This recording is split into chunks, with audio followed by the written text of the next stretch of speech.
আজ 21শে ফেব্রুয়ারি, বিশ্ব মাতৃভাষা দিবস।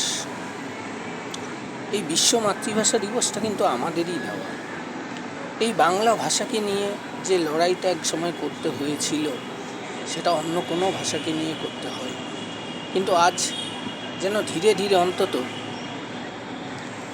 আমাদের ভারতবর্ষে, পশ্চিমবঙ্গে বাংলা ভাষাটা বাঙালিরা যেন ভুলতে বসেছে। তারা হিন্দিতে কথা বলার চেষ্টা করে, কিন্তু আমার কাছে আমার ভাষা, মানে আমার মাতৃভাষা বাংলা, এটা আমার কাছে খুব প্রিয়।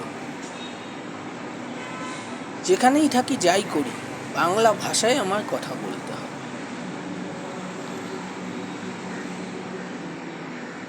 অনেকের ধারণা এখনকার দিনে দেখি, নিজের মাতৃভাষা বাদ দিয়ে পড়ালেখা বলুন, যাই বলুন, সব কিছুর মধ্যে হিন্দি বা অন্য ভাষা ঢোকাচ্ছে, কিন্তু নিজের মাতৃভাষাটাকে অ্যাভয়েড করে যাচ্ছে। আমার মতে বলে এটা ঠিক না। সব ভাষাকেই সম্মান করতে হবে।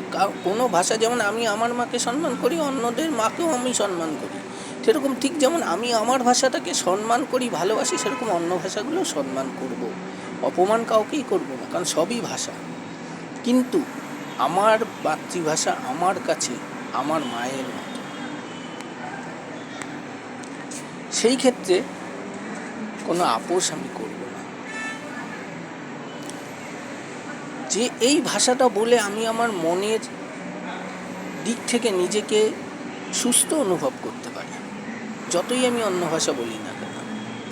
যেমন সারাদিনে একবার আমাকে ভাত খেতেই হবে, যেহেতু আমি বাঙালি, ভাত ছাড়া আমার চলে না। ঠিক সেই রকম যেখানেই থাকি, বাংলা ভাষায় কথা আমায় বলতেই হবে। এই বাংলা ভাষাই আমার মাতৃভাষা, প্রিয় ভাষা।